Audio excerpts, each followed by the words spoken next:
Hello friends, എല്ലാവർക്കും മഹാലക്ഷ്മി സീരിയലിൻ്റെ ഇന്നത്തെ എപ്പിസോഡിൻ്റെ റിവ്യൂയിലേക്ക് സ്വാഗതം. അങ്ങനെ എന്നെ കൊണ്ടുപോകും മുത്തശ്ശി എന്ന് പറഞ്ഞുകൊണ്ട് കരുണ അലറി വിളിച്ച് കരയുന്നുണ്ടെങ്കിലും കയറിപ്പൊടി അകത്ത് എന്ന് പറഞ്ഞുകൊണ്ട് കരുണയെ അകത്തേക്കാക്കി കടതക്ക് കൊറ്റിയിടുന്നുണ്ട് മാർക്കോ. തുടർന്ന് നീ ഇപ്പോൾ ഒരു അമ്മയാകാൻ തയ്യാറെടുക്കല്ലേ? നീ വളർത്തുന്ന കുഞ്ഞിൻ്റെ ഗതി എന്തായിരിക്കും? നിൻ്റെ ഭർത്താവ് അവൻ്റെ അമ്മയെയും അവൻ്റെ ഏട്ടനെയുമൊക്കെ കൊല്ലാൻ നടക്കല്ലേ?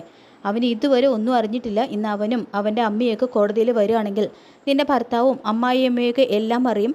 അവൻ്റെ അച്ഛൻ എങ്ങനെയാണ് മരിച്ചതെന്ന് മാർക്കോ പറയുന്നത് കേട്ട് പേടിച്ച് വിറയ്ക്കുന്നുണ്ട് കരുണ. തുടർന്ന് അവിടെ പോയിരിക്കുമെന്ന് പറഞ്ഞുകൊണ്ട് കരുണയെ വിരട്ടുന്നുണ്ട് കേട്ടോ മാർക്കോ. ഇതേ സമയം കോടതിയിലാണെങ്കിൽ വിസ്താരം തുടരുകയാണ്. അപ്പം ഞാൻ ചോദിച്ചതിന് എന്താണ് മറുപടി പറയാത്തതെന്ന് കണ്ണനും തുടർന്ന് ജഡ്ജിയും ചോദിക്കുന്നുണ്ട്. വിശ്വനാഥനെ കൊല്ലാൻ വേണ്ടിയിട്ട് തനിക്ക് കൊട്ടേഷൻ തന്നത് ഈ വാമദേവനാണോ എന്ന് ജഡ്ജിയും ചോദിക്കുമ്പോൾ അങ്ങനൊരു സാധ്യത ഇല്ല അല്ലേ പ്രതാപ എന്ന് വാമൻ ഇടയ്ക്ക് കയറി പറയുന്നതും അത് അയാൾ പറയട്ടെ എന്ന് പറയുന്നുണ്ട് കേട്ടോ ജഡ്ജി. തുടർന്ന് താൻ എന്താണോ ഈ ആലോചിച്ച് കൂട്ടുന്നത്? പുതിയകാവ് ബ്രാഞ്ചിലല്ലേ തനിക്ക് വർഷങ്ങളായിട്ട് ബാങ്ക് അക്കൗണ്ട് ഉള്ളത്. ആ അക്കൗണ്ടിലേക്ക് ഈ സംഭവം നടക്കുന്നതിന് മുൻപും ശേഷവും വലിയ തുക വന്നിട്ടുണ്ട്. ഒന്ന് അഡ്വാൻസ്, മറ്റേത് കൃത്യം നടത്തിയതിന് ശേഷം ഉറപ്പിച്ച തുക. സാധാരണ ഇത്തരം കൊട്ടേഷനുകളിൽ ക്യാഷ് ഡീലിങ്സ് ആണ് നടക്കാറുള്ളത്. ഇവിടെ തനിക്ക് വാമദേവൻ തന്നിരിക്കുന്നത് ചെക്കാണ്. അത് കൺസ്ട്രക്ഷൻ കമ്പനിയിലേക്ക് വേണ്ടിയിട്ടുള്ള കല്ലോ മണലോ അടിക്കുന്നതിന് വേണ്ടിയിട്ട് തന്ന ചെക്കാണെന്ന് വേണമെങ്കിൽ വാദിക്കാം. പക്ഷേ അതിനും മുകളിലുള്ള തുകയാണ് താൻ കൈപ്പറ്റിയിരിക്കുന്നത്. ആ ചെക്ക് തനിക്ക് തന്നിരിക്കുന്നത് വാമദേവനും. രണ്ടാളുടെയും ബാങ്ക് അക്കൗണ്ട്സിൻ്റെ ഡീറ്റെയിൽസ് മുഴുവൻ പോലീസ് കളക്ട് ചെയ്തിട്ടുണ്ട് എന്നും അതിൻ്റെ തെളിവുകളും കോടതി മുൻപാകെ ഹാജരാക്കുന്നുണ്ട്. തുടർന്ന് ഇവിടെ വാമദേവൻ പറയുന്നത് കൺസ്ട്രക്ഷൻ കമ്പനിയുമായിട്ട് ബന്ധപ്പെട്ട് പ്രതാപനുമായിട്ട് ബന്ധമുണ്ട് എന്നാണ്, അല്ലാതെ അയാളുമായിട്ട് ഒരു ബന്ധവും ഇല്ല എന്നാണ്. ഈ സംഭവം നടന്ന് വളരെ കാലങ്ങൾക്ക് ശേഷമാണ് നിങ്ങൾ പരിചയപ്പെട്ടത് എന്നും പറഞ്ഞു. വിശ്വനാഥനും അയാളുടെ മകനും അപകടപ്പെടുന്നതിൻ്റെ തലേ ദിവസം താൻ കൊടുത്ത ചെക്ക് എങ്ങനെയാണ് പ്രതാപന് കിട്ടിയത്? അതിൻ്റെ തൊട്ടടുത്ത ദിവസവും പ്രതാപൻ തൻ്റെ ചെക്ക് കൈപ്പറ്റിയിട്ടുണ്ട്. തെളിവ് സഹിതം കോടതിയിൽ അതിനുള്ള കൃത്യമായിട്ടുള്ള മറുപടി കിട്ടണം എന്ന് പറയുമ്പോൾ എനിക്കതൊന്നും ഓർമ്മയില്ല എന്നും അന്ന് ഇയാളുടെ കയ്യിൽ നിന്നും ബൾക്കായിട്ട് മണലെടുക്കാൻ ഞാൻ അഡ്വാൻസ് കൊടുത്ത ചെക്കാണോ എന്ന് ഒരു സംശയം എന്നെല്ലാം പറഞ്ഞുകൊണ്ട് വാമൻ പിടിച്ചു നിൽക്കാൻ ശ്രമിക്കുമ്പോൾ അപ്പോൾ അന്ന് തന്നെ നിങ്ങൾ തമ്മിൽ പരിചയമുണ്ടെന്ന് കണ്ണൻ ചോദിക്കുന്നതും അതൊന്നും ഓർമ്മ കിട്ടില്ല എന്ന് പറഞ്ഞുകൊണ്ട് ഒഴിഞ്ഞു മാറാൻ ശ്രമിക്കുകയാണ് കേട്ടോ വാമദേവൻ. അന്ന് കമലേശ്വരൻ കൺസ്ട്രക്ഷൻ കമ്പനിക്ക് വേണ്ടി താൻ ഇയാളുടെ കയ്യിൽ നിന്നും മണൽ വാങ്ങിയെങ്കിൽ അതിൻ്റെ രേഖ കമ്പനിയിലോ മറ്റോ കാണേണ്ടതല്ലേ? താനന്ന് കമ്പനിക്ക് വേണ്ടി മണൽ വാങ്ങിയിട്ടില്ല. അതിൻ്റെ രേഖകൾ എനിക്ക് കോടതിയിലാക്കാൻ വാങ്ങിയിട്ടുണ്ടെങ്കിൽ അതിൻ്റെ രേഖകളൊക്കെ എനിക്ക് കോടതിയിൽ ഹാജരാക്കാനായിട്ട് കഴിയും. കാരണം അതിൻ്റെ MD എന്ന് പറയുന്നത് ഇപ്പോൾ ഞാനാണ്. പക്ഷേ അതിലേക്കൊന്നും ഞാൻ കടക്കുന്നില്ല. ഇനി കമലേശ്വരൻ കമ്പനി അല്ലാതെ താൻ സ്വന്തമായിട്ട് മറ്റേതെങ്കിലും കൺസ്ട്രക്ഷൻ കമ്പനി നടത്തുന്നുണ്ടായിരുന്നോ? അങ്ങനെ നടത്തുന്നുണ്ടെങ്കിൽ അതിൻ്റെ രേഖകൾ കാണിക്കണം എന്നെല്ലാം കണ്ണൻ വീണ്ടും പറയുമ്പോൾ ഓർമ്മിച്ചെടുക്കാൻ പറ്റുന്നില്ല എന്നും വർഷങ്ങൾക്ക് മുൻപ് നടന്ന കാര്യമല്ലേ എന്ന് വാമൻ പറയുമ്പോൾ എന്ന് പറഞ്ഞുകൊണ്ട് വാമൻ വീണ്ടും പിടിച്ചു നിൽക്കാൻ ശ്രമിക്കുമ്പോൾ ഓർമ്മയുള്ള പ്രതാപൻ ഇവിടെ ഉണ്ടല്ലോ. അന്ന് വെറും ഒരു ലോറി മാത്രം ഉണ്ടായിരുന്ന തനിക്ക് മണലടിക്കാൻ എത്ര രൂപ കിട്ടൂ എന്ന് കൃത്യമായിട്ട് എനിക്ക് പറയാൻ കഴിയും. പക്ഷേ അതിന് മുൻപും ശേഷവും ഒരിക്കൽ പോലും അത്രയ്ക്ക് വലിയൊരു തുക തൻ്റെ അക്കൗണ്ടിലേക്ക് വന്നിട്ടില്ല. പിന്നെ ആ തുക വാമദേവൻ എന്തിനാണ് തനിക്ക് തന്നത്?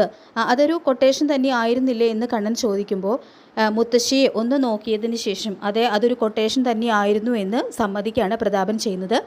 ഇത് കേട്ട് വാമദേവനും മുത്തശ്ശിയും ഉണ്ണിയും ദുർഗയും എല്ലാം ഞെട്ടിത്തരിക്കുന്നുണ്ട്. തുടർന്ന് ആരെ കൊല്ലാനുള്ള കൊട്ടേഷൻ ആയിരുന്നു എന്നുള്ളൊരു ചോദ്യത്തിന് വിശ്വനാഥനെ എന്നും പ്രതാപൻ മൊഴി നൽകുന്നു. ഇത് കേൾക്കുന്ന വാമദേവനാണെങ്കിൽ ഇവൻ കള്ളം പറയുകയാണെന്നും ഞാൻ സ്വപ്നത്തിൽ പോലും വിചാരിക്കാത്ത കാര്യമാണെന്നെല്ലാം വാമൻ പറയുന്നുണ്ടെങ്കിലും ഒറ്റ ലോറി മാത്രമുള്ള സമയത്താണ് ഇയാൾ വലിയൊരു തുക തരാമെന്ന് പറഞ്ഞുകൊണ്ട് എൻ്റെ അടുത്തേക്ക് വന്നത്. ആദ്യം ഞാനത് വേണ്ട എന്ന് പറഞ്ഞെങ്കിലും പിന്നെ പൈസ കൊണ്ടുള്ള ആർത്തി കൊണ്ട് അഡ്വാൻസ് വാങ്ങി കൃത്യം നടത്തിയെന്നും പ്രതാപൻ മൊഴി നൽകുന്നു. തനിക്കെതിരെ മുഴുവൻ തെളിവുകളുണ്ട്, പിന്നെ എന്തിനാണോ താൻ കോടതിയെ തെറ്റിദ്ധരിപ്പിക്കാൻ നോക്കുന്നത് എന്ന് വാമദേവനോട് കണ്ണൻ ചോദിക്കുന്നു. ശേഷം കോടതിയുടെ മുൻപാകെ കണ്ണൻ പറയുന്നുണ്ട്, ഞാൻ വക്കീൽ കുപ്പായം അങ്ങനെ ഇടാറില്ല എന്നും ഇത് 2ാം തവണയാണ് ഈ കോടതിയിലേക്ക് വരുന്നത്. ഈ കേസ് എനിക്ക് വളരെ സ്പെഷ്യൽ ആയതുകൊണ്ട് മാത്രമാണ് ബന്ധപ്പെട്ടവരെ അറിയിച്ച് ഈ കേസ് അപ്പിയർ ചെയ്തത്. അന്ന് വിശ്വനാഥൻ എന്ന സ്നേഹമുള്ള അച്ഛനോടൊപ്പം ബുള്ളറ്റിൻ്റെ പുറകിലിരുന്ന് സഞ്ചരിച്ചത് ഞാനാണ്, കണ്ണൻ വിശ്വനാഥൻ എന്ന ഞാൻ. എൻ്റെ അച്ഛൻ മരണപ്പെട്ട സമയത്ത് ഞാൻ അബോധാവസ്ഥയിൽ ഹോസ്പിറ്റലിലായിരുന്നു. ആ സമയത്ത് എൻ്റെ പ്രിയപ്പെട്ട സുഹൃത്ത് അനന്ത് പറഞ്ഞത് ഇപ്പോഴും ഞാൻ ഓർക്കുന്നുണ്ട്. അന്ന് എൻ്റെ അച്ഛൻ്റെ ബോഡിക്കരികിൽ ഇരുന്നു കൊണ്ട് ഏറ്റവും കൂടുതൽ കരഞ്ഞത് ഈ നിൽക്കുന്ന വാമദേവനാണെന്ന്. ഇയാൾ ശരിക്കും ഇയാളുടെ പെങ്ങളെ എൻ്റെ രണ്ടാനമ്മയാക്കിയത് കൺസ്ട്രക്ഷൻ കമ്പനി കണ്ടിട്ട് തന്നെയാണ്. അച്ഛൻ്റെ കണക്കില്ലാത്ത സ്വത്തുക്കൾ കണ്ടിട്ട് തന്നെയാണ് കൺസ്ട്രക്ഷൻ കമ്പനി ഇയാൾക്ക് അവിടെ അധികാരം സ്ഥാപിക്കാൻ വേണ്ടി മാത്രമാണ്. അച്ഛൻ്റെ മരണശേഷം ഇയാൾ തന്നെയാണ് കമ്പനിയൊക്കെ നോക്കി നടത്തിയിരുന്നത്. ഞാൻ മുതിർന്ന ശേഷവും കൺസ്ട്രക്ഷൻ്റെ എല്ലാ കാര്യങ്ങളും ഇയാളെ ഏൽപ്പിച്ചിരുന്നു. അച്ഛന് തോന്നിയിരുന്ന ആ സംശയവും എനിക്ക് ഇയാളെക്കുറിച്ച് തോന്നിയിരുന്നു. ഇയാളുടെ കള്ളത്തരം ഞാൻ പലതവണ പിടിച്ചിട്ടുണ്ട്. പക്ഷേ എല്ലായ്പ്പോഴും എൻ്റെ രണ്ടാനമ്മയുടെ ആങ്ങള ആയതുകൊണ്ട് മാത്രം ഞാനെല്ലാം കണ്ണടച്ചു. എന്നിട്ടും പണക്കൊതി മൂത്ത് വാമദേവനും പ്രതാപനും പലതവണ എന്നെയും എൻ്റെ ഭാര്യയെയും വകവരുത്താൻ ശ്രമിച്ചു. ഭാഗ്യം കൊണ്ടാണ് ഞാനും എൻ്റെ ഭാര്യയും അതിൽ നിന്നെല്ലാം രക്ഷപ്പെട്ടത്. അന്നത്തെ അപകടത്തിൽ അരയ്ക്ക് താഴ്പോട്ട് തളർന്ന് വീൽചെയറിലായി എനിക്ക് നല്ല ചികിത്സ തരാതിരുന്നതും ഇയാൾ ഒറ്റൊരുത്തനാണ്. എനിക്ക് തന്ന മരുന്നിൽ പോലും ഇയാൾ കൃത്രിമത്വം കാണിച്ചു. എൻ്റെ ആയുസ്സാണ് ഇയാൾ ഇല്ലാതാക്കാൻ നോക്കിയത്. എൻ്റെ എല്ലാമായിരുന്ന എൻ്റെ അച്ഛനെ എൻ്റെ പിറന്നാൾ ദിവസം പ്രതാപൻ്റെ സഹായത്തോടുകൂടി അരും കൊല ചെയ്ത നീചനാണ് ഇയാൾ. അതുകൊണ്ട് തന്നെ ഈ കോടതി ഇതിൻ്റെ ഇമ്പോർട്ടൻസ് മനസ്സിലാക്കി പ്രതാപനും വാമദേവനും ജാമ്യം അനുവദിക്കരുത് എന്ന് കണ്ണൻ കോടതി മുൻപാകെ റിക്വസ്റ്റ് ചെയ്യുന്നുണ്ട്. അങ്ങനെ എല്ലാം കേട്ടതിന് ശേഷം ജഡ്ജിയാണെങ്കിൽ ഡിഫൻസ് വക്കീലിനെ എന്തെങ്കിലും ക്രോസ് ചെയ്യാനുണ്ടോ എന്ന് ചോദിക്കുമ്പോൾ അയാളാണെങ്കിലും ഈ കേസിൽ തോറ്റുപോകാൻ മട്ടിൽ അവിടെ ഇരിക്കുകയാണ്. അപ്പോൾ സത്യങ്ങളെല്ലാം മനസ്സിലാക്കുന്ന ദുർഗയാണെങ്കിൽ ഇതൊന്നും നമ്മൾ അറിഞ്ഞില്ലല്ലോ മോനെ എന്ന് കരഞ്ഞുകൊണ്ട് ഉണ്ണിയോട് ചോദിക്കുമ്പോൾ ഇപ്പോൾ അറിഞ്ഞില്ലേ എന്ന് ചോദിക്കുന്നുണ്ട് ഉണ്ണി.